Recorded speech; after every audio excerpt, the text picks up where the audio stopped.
Early sports specialization, or ESS, it might sound fun or exciting, but there really are significant downsides to choosing one sport at a young age. And this practice of ESS actually impacts young girl athletes more significantly than boys in terms of the injury risks, the types of sports that this is happening in, the mental health and social risks associated with this practice of choosing one sport and only one sport at a very young age. And then there are female specific health risks that come along with it as well.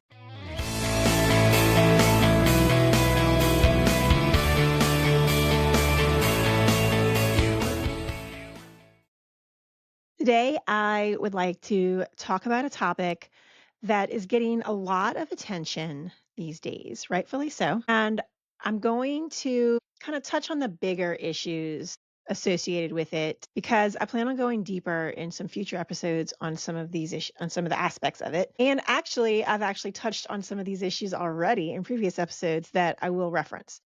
So this topic is early specialization in sports for our youth athletes, and we're going to talk about how it affects girls in particular. Okay.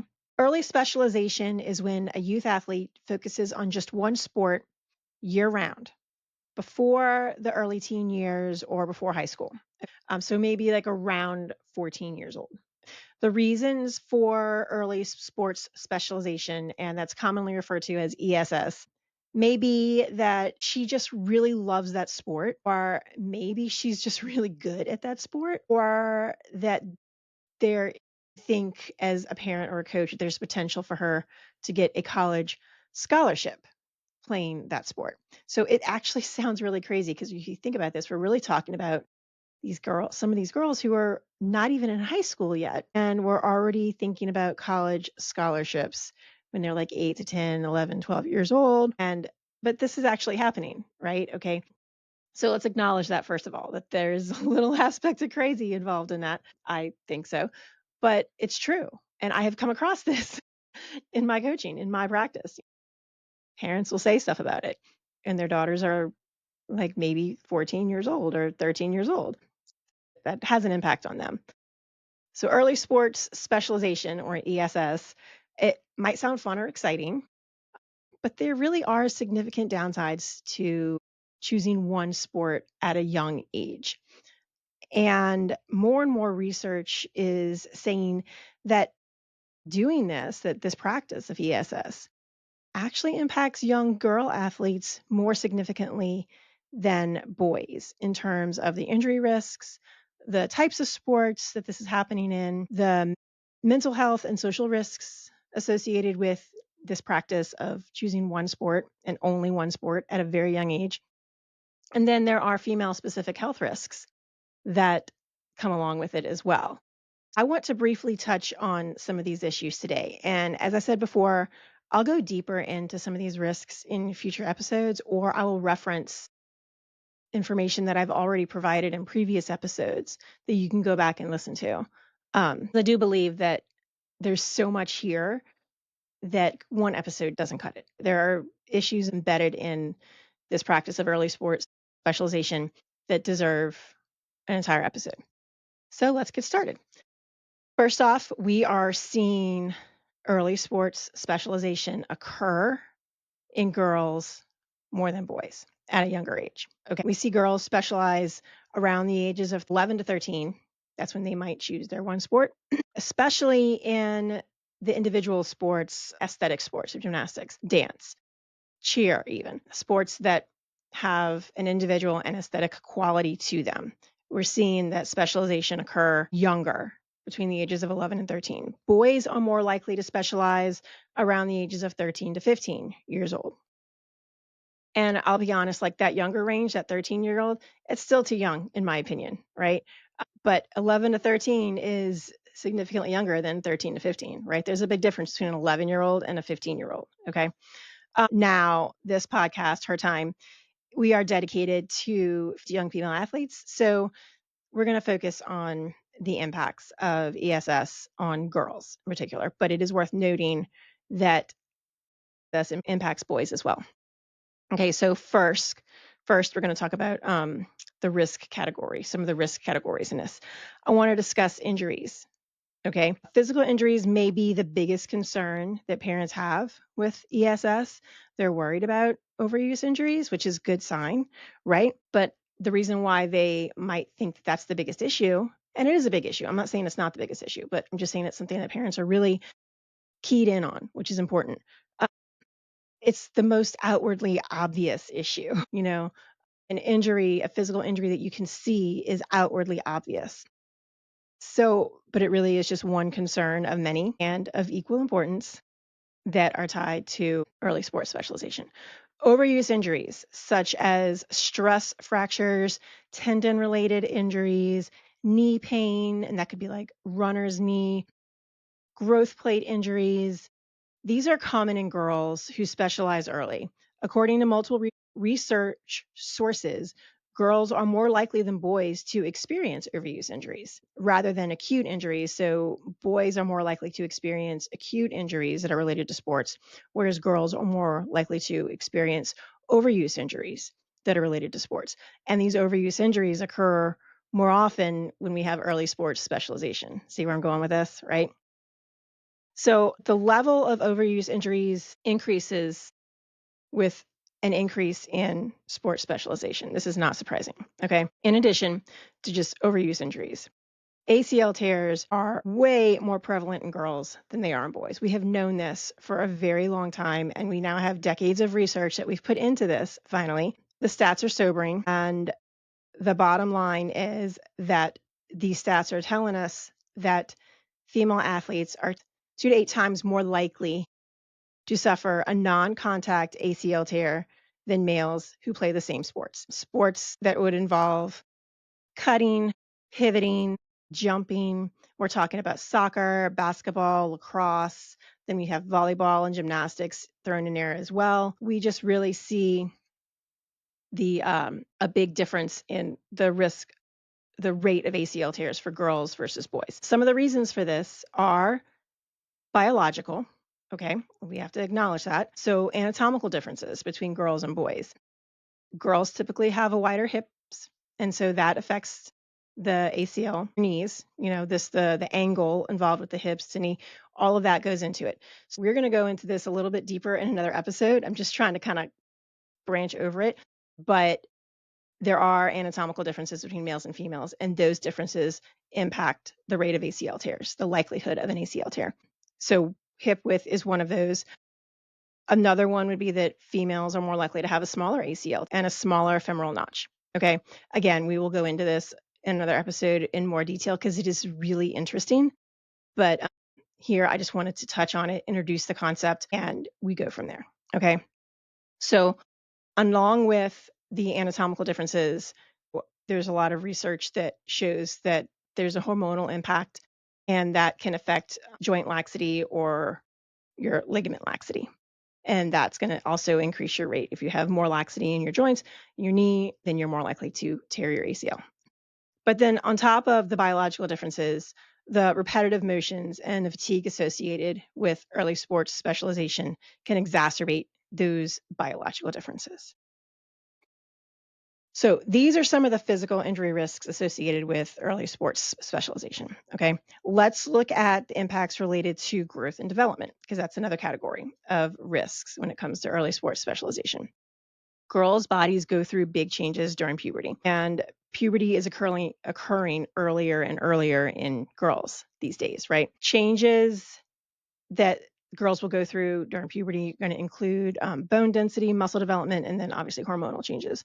So let's cover hormonal changes first because there is a pathway from early sports specialization to the female athlete triad. Now, I did a whole episode on the female athlete triad. It is episode 13. You can go back and find it. But there is a pathway. You can see it from the activity or the action of early sports specialization to the development of the female athlete triad, and actually the elements of the female athlete triad, right?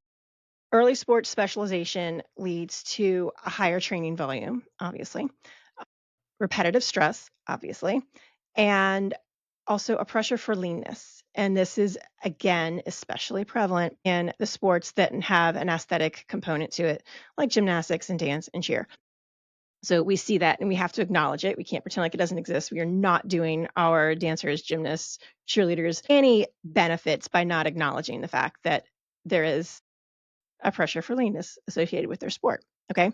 Um, if your caloric intake is chronically insufficient for the energy expenditure and the energy requirement for your sport, plus your energy requirement for your body to just live, right? That's your basic metabolic functions.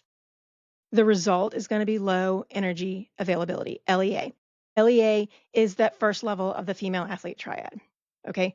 That opens the door for the female athlete triad to develop at this point. And your bone density and your muscle growth, like I mentioned those a few minutes ago, your bone density and your muscle growth are affected by low energy availability. Okay. So we're talking about this pathway from early sports specialization, a pressure for leanness, insufficient caloric intake to meet the demands of your body's basic functions, plus what your sport demand is at this point. And this is a year-round sport demand that we're putting on here with this early sports specialization, leading to low energy availability, which is going to impact bone mineral density and muscular growth.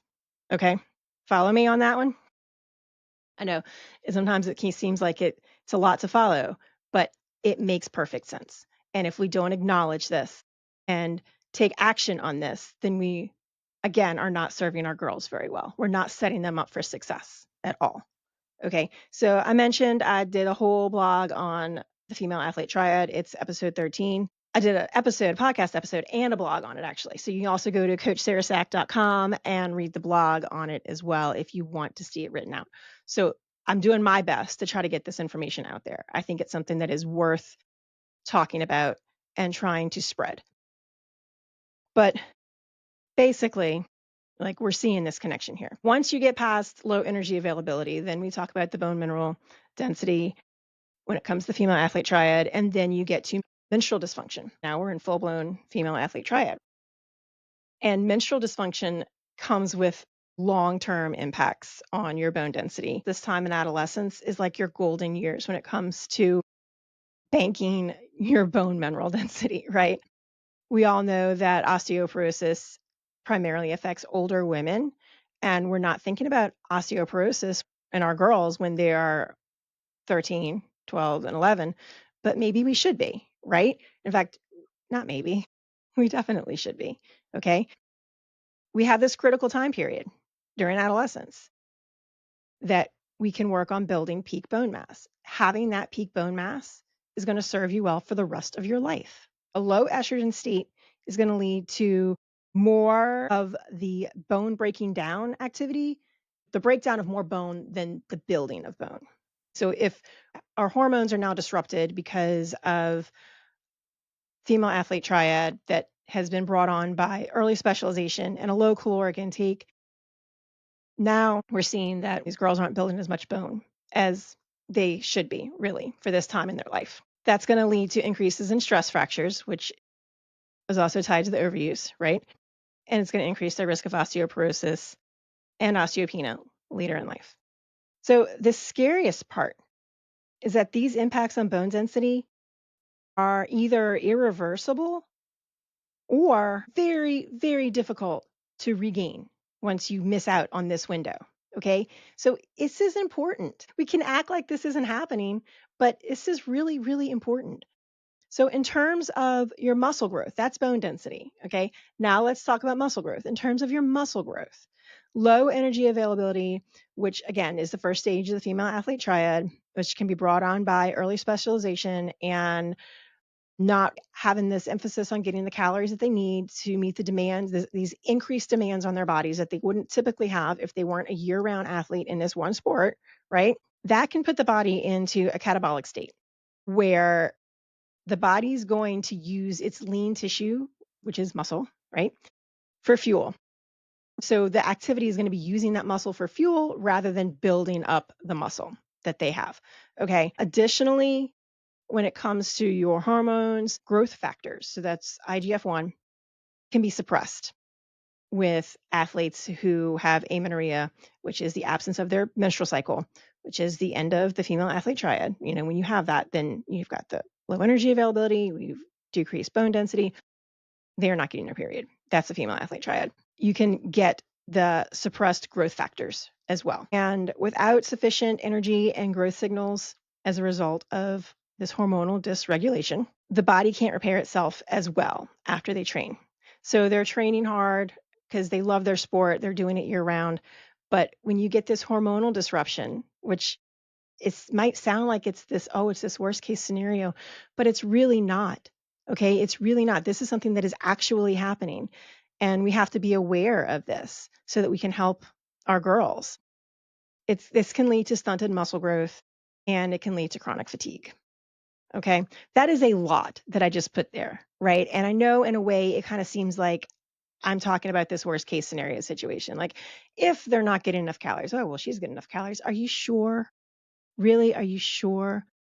When there's this year-round sport demand, you have to make sure they're eating enough. It is so prevalent for them to skip meals, breakfast included, or to have practice super late and to come home and just be too tired to eat. Those things add up. Okay. So don't just assume she's getting enough calories. And then of course we can go into like getting the right calories. But again, like I said, that's something for another episode to really get into that a little bit more deeply. Or just kind of trying to scratch the surface here. But don't just assume that she's getting enough calories, that this one thing's not going to lead to the other, which leads to the other, which leads to the other. It happens quickly. Okay. We have to be on top of this. All right. Okay. Let's shift gears. Let's talk about mindset and mental health risks. All right. And I cover some of this a bit in episode number 21 with Andrew Simpson. We talked about mindset coaching. He is a fantastic, best in the business youth athlete mindset coach. And I am so happy that I have completed the certification and I am now also a youth mindset coach. And I have Andrew as a guide in that practice that I am working on building up right now as well. So again, we talked about some of these issues in that episode 21. You can go back and listen to that. I highly recommend it. But let's talk about burnout first. So early specialization can shift the focus of the sport from fun to winning and external validation. Okay. This is a shift from the intrinsic motivation to do it because they love it, right? They're intrinsically motivated to do the sport because it is their passion and they love it so much, to extrinsic motivation. And when you do that, you're mirroring a high stress job. Okay. And Andrew made this great point. Like when we're adults, when we have a stressful job, like, don't you get burned out? So now this activity that is supposed to be fun for our kids is mirroring a high stress job. And we're like, oh, we don't expect her to get burned out. I mean, that's pretty sad, right? Also, the intense high volume training and practice schedule can lead to chronic exhaustion and little time for rest and recovery. So all of this can lead to burnout. I'm not saying it's definitely going to happen, but it can. Like those are the pieces. They line up and then we're surprised when our kids are burned out, right? Additionally, the schedule demands of a year-round athlete can limit their time with friends who they don't play sports with, right? And that is another thing that can impact them in terms of burnout and their mental health. So that's burnout. The second mindset or mental health issue that is important to note is identity narrowing. And I call it this. I've heard it called that before. I'm just going to go with it. I don't remember who said it first. Wasn't me, probably, but I go with it. I like it. So ESS, early sports specialization, can prohibit that natural inclination of adolescents to explore different social roles and activities and hobbies, right? If like, no, well, I do this. I am this type of athlete, and this is what I do. Run year round. I play volleyball year round. I dance year round. That's who I am. That's what I do. And they don't get a chance to try out different things. That that's kind of an interesting, thing to think about from a mental health perspective, right? It's identity narrowing for them. If their whole identity is that of an athlete or like their specific sport athlete, and then they experience an injury, or a drop in performance, the impact of that can be huge. That can lead to anxiety. That can lead to feelings of inadequacy or even depression. Okay. Because if that's all they are in their minds, because that's all they've ever been, that's all they ever do, and then somehow, for whatever reason, they can't do it, that's a big deal. That's a really, really big deal. So we need to be aware of that and consider that when it comes to our kids' schedules, right? And finally, this might kind of feel like it's further down the road, especially when we're talking about the younger teens or preteens. But any parent of like a mid-teen or even a late teen will tell you that like you hit the fast forward button once you hit high school. I mean, it goes so fast. You blink and all of a sudden they're getting ready to be seniors and they're graduating. Okay. And so that transition from being an athlete or a specific type of athlete in a specific sport for their entire life to not being that athlete anymore, that can be really, really hard.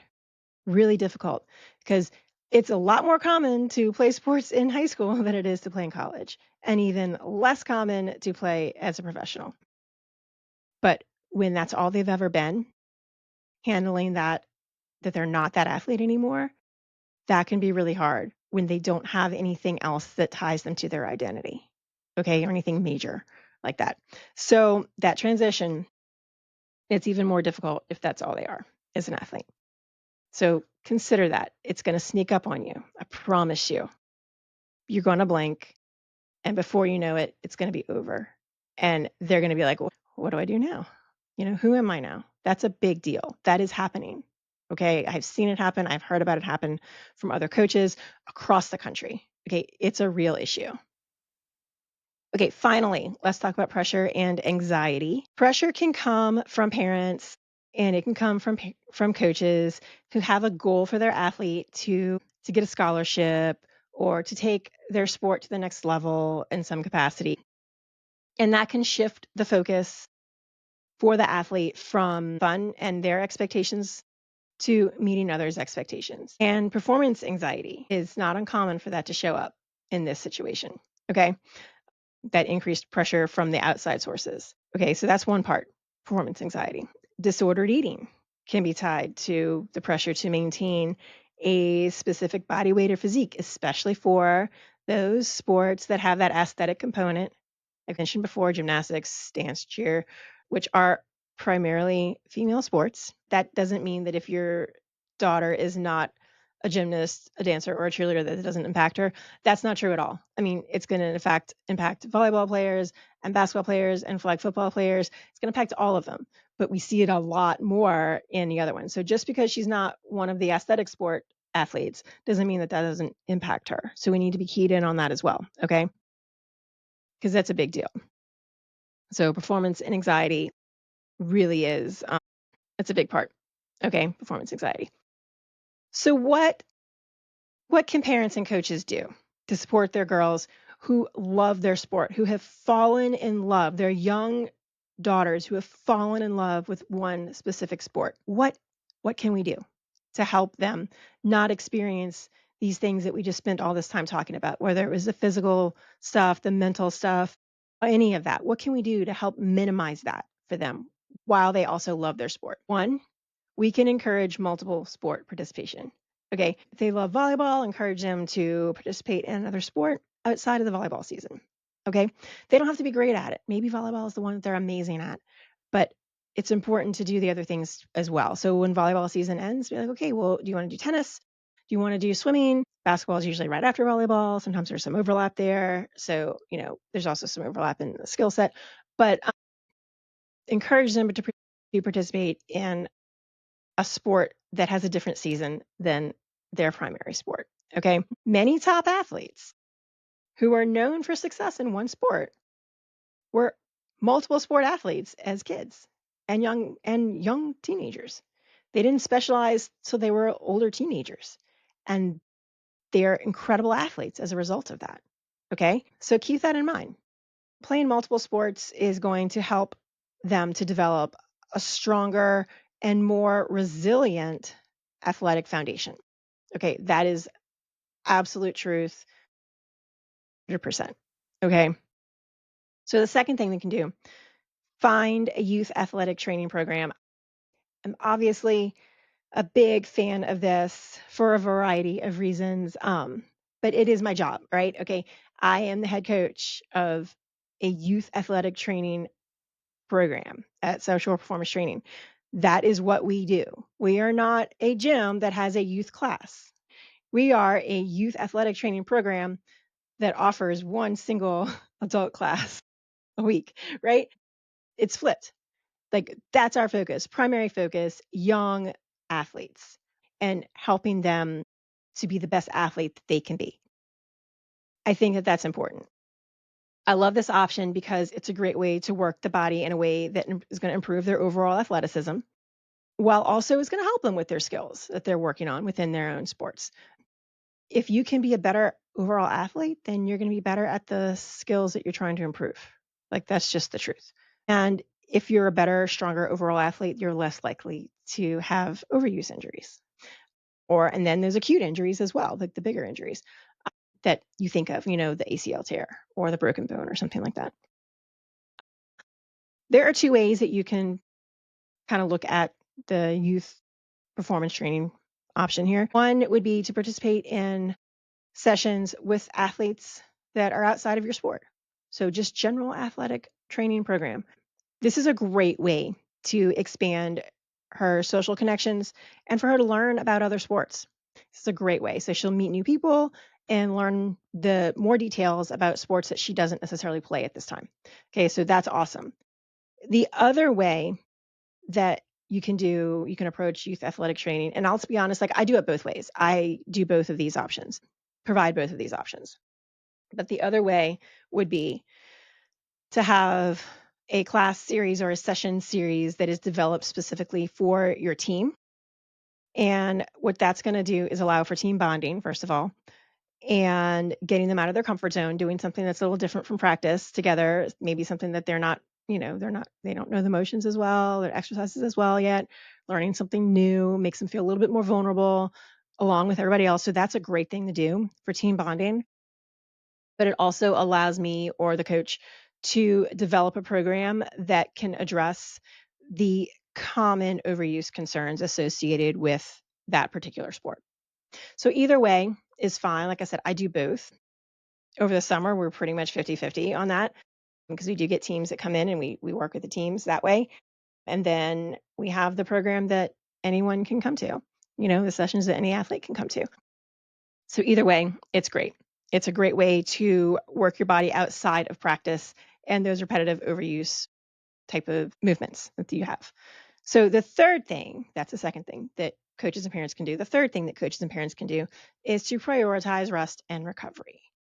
Physical rest and recovery and mental rest and recovery. Both their bodies and their brains need a break from practice, right? They need a break from the pressure. They need a break from all the constant stuff that's associated with their sport. I'll say this too, sleep and nutrition really should be a part of any sports program, and as well as activities that are for the team that aren't related to the sport at all in any way. Okay, that's important. It's a break from constant, you know, sport. So finally, let's not demonize taking a break from the sport. When a kid is playing a sport year round and when there is pressure from adults to succeed, to get a scholarship, or to accomplish something that perhaps the parents couldn't, like that's like, be honest about it. Sometimes that's a big part of it. What drives the parents to pressure is that it's something that they couldn't do, so they want their kid to do it. It's true, it happens. This fun activity becomes a job for the kids. Young kids are not meant to have high stress jobs. They're just not. That is unfortunately reserved for us adults. Okay.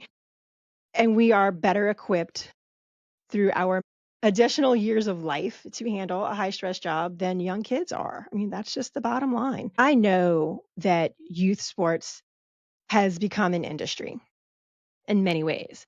I am employed by this industry. Okay. Like I acknowledge that. But as the adults in this industry, shouldn't we come together to protect the health of our kids? Let's protect the fun that is involved in sports. That's really, really important if we want sports to continue and to survive and to provide our kids with all the benefits that come along with being a young athlete. Because there are so many, right? There are risks, but there are so many benefits to it as well. So we really need to protect this for them. All right, let's wrap this up here because we're going a little long today. And I even tried not to. And we will have future episodes that are going to go deeper into some of these topics here. But early sports specialization is not a shortcut to athletic success. So, from physical injuries to hormonal imbalances, stunted development, mental health issues like burnout, anxiety, and pressure, oftentimes early sports specialization it comes with more risks than rewards. But there is hope, right? With more awareness by podcasts like this and more parents and coaches who are concerned about this and are able to offer help. We can encourage our girls to play multiple sports. We can enroll them in performance training sessions that emphasize their overall athleticism. We can work rest, recovery, sleep, nutrition into sports programs and allow them to take a break. It's not going to harm, end their chances of getting a scholarship. And if like seriously, like it's not worth it at all. Give them an off season that allows them to pick up a new hobby and to do something different. So here's my challenge for all the parents and coaches who are listening. Choose at least one of those interventions that I listed to implement. Okay. If you need help or more detailed suggestions, please don't hesitate to reach out to me. I'm very easy to find. You can message me on Instagram through my website, coachsarasack.com. Down in the show notes, I've got contact information. It is not hard to find me. If you're a local, then you can find me at South Shore in New Orleans, in Metairie. So I have multiple resources for parents and coaches, and I can direct you and personally help you if you need to tackle this topic with your team or with your kids. As always, thank you for listening in. Please share this episode with a coach or parent who you think might need to hear it.